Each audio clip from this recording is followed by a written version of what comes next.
Maayang na adlaw kainyoanan. Welcome sa usapang barkadahan 2.0. Ug akong pangalan kay si Kuya Benji Dibukay. I'm DJ Bling.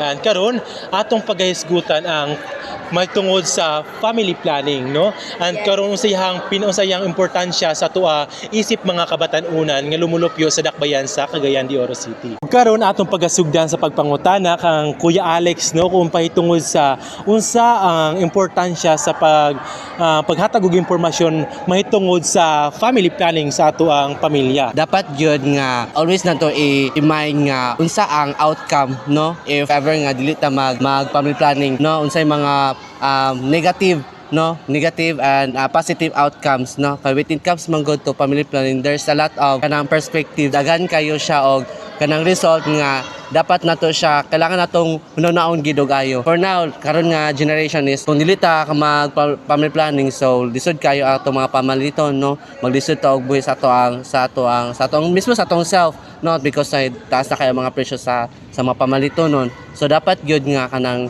maghatag gyud ka og true exact nga pag family planning sa every aspect sa matag pamilya. Sakto nun, no, nga kailangan gid nato, no, isip mga kabatan-unan karon, no, nga paghisgutan ang mahitungod sa family planning kay sama pa sa gingon ni Alex nung sa karon ang pamaliton is medyo taas na ug dira pa lang daan nga factors nung atong naon nga atong pamilya is galisod naman gani pag supply sa atong mga kinahanglanon. What if pag kita at the early age pa lang daan mahimutang magpapa na. So sa ang consequences nga atong gina-face, di ba? So karon, thank you for that, Alex, no. So karon atong ipailay lang atong next nga interviewist, no. Wala lain si Ate Pacquiao. So nakay na partner. Yes, thank you so much partner, no.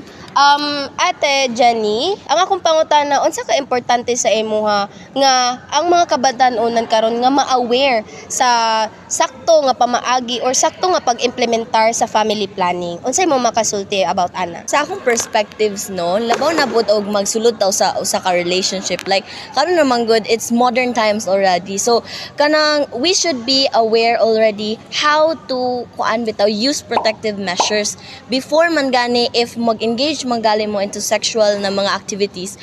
We as in younger generation or kita na karon na mga dagko na ta, we need to know that in order for us na maprotektuhan nato mga kaugalingon and sa atong future, maprotektahan natong future. And we already know, no, as a youth, no, nga daghan na gid ang nidako na gid ang population karon sa Pilipinas, and so we need to be aware and we need to be concerned on that because gabi kay na siya nga drawback, no, sa atong country and also pud sa atong mga kaugalingon na madaot atong future, diba? So importante gid na as a youth to know nga unsa ang pag-protect sa atong mga kaugalingon and to be concerned pud sa sa mahitabo nga negative impact. Thank you so much Ate Generous, no, and wala jud ko lain mastorya ato kundi agree pud ko siyang gipang storya. So partner, napa ko isa nga gusto pangutan-on regarding pud sa atong gender equality kay syempre sa atong diversity karon we are equally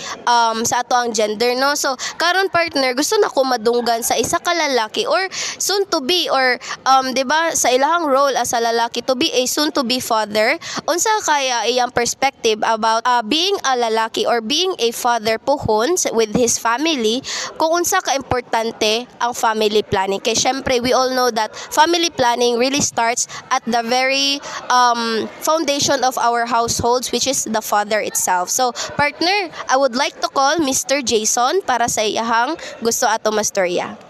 So, thank you for that one, Miss Blissel. So, isip usa ka estudyante, ang akong pangandoy is sa karon pa nga is wala pa jud plano anang about family planning is maghimo ana.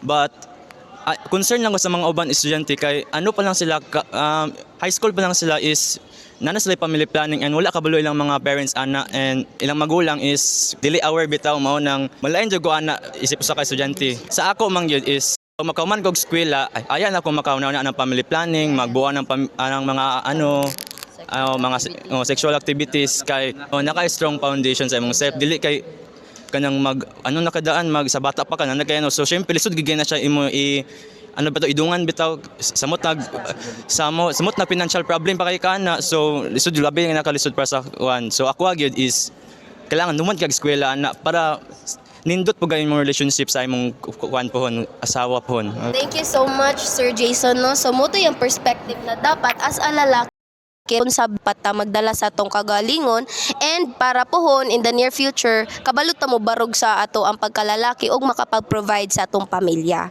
So ikaw partner unsa man or sikin sa man sa karon sa atong mga guest ang gusto nimo pangutan-on? I think the one but not the least, no, Mr. Jacob, because ang ato siyang pangutanon about his idea regarding sa protection or using contraceptives in nowadays, no, because sa karon nga panahon yun, no, dapat yun di na ta ingon nga ma-awkward pa ta maghisgutan ni partner, no, kay grabe na siya ka importante yun nga dapat sugdan na o dapat di na ta matingala pa nga nung gagamit or kailangan gamiton siya.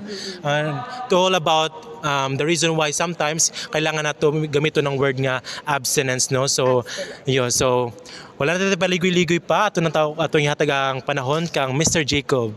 Thank you, Benj. Hello and good day. My opinion, my point of view on contraceptives is that it is very useful. It can help with the alarming growth of the population, the amount of thrown away children on the streets because they are single mothers who are ashamed of their pregnancy and have forced their birth in either public bathrooms, parks. Let's use your imagination.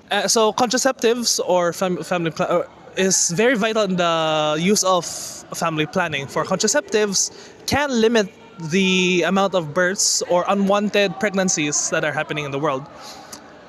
As useful as contraceptives may be, I kind of find it a shame or a waste because of the unseen potential these children might have. They might be the future leaders of our nations, future political leaders, yes. These children may or may not be our future, and they can also be the solution to the problems of this world.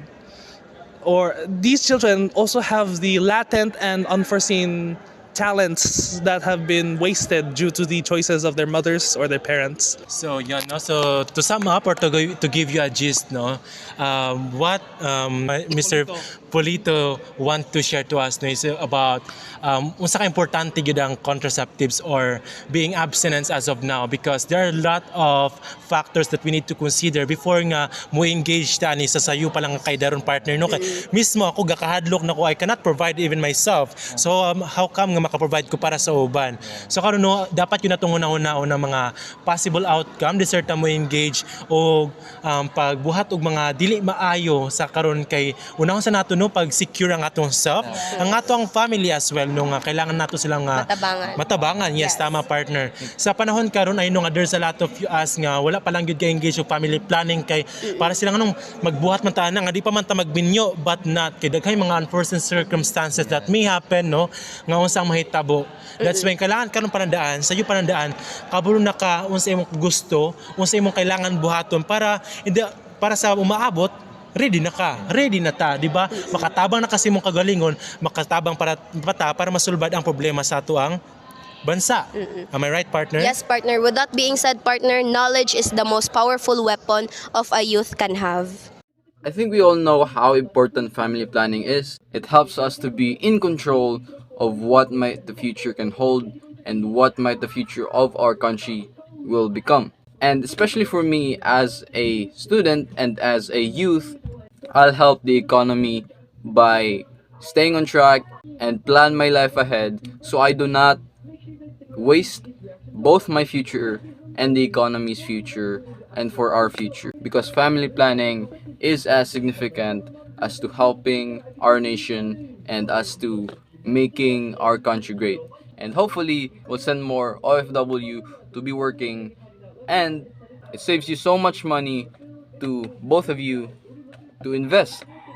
And later on, you can financially start a family of your own.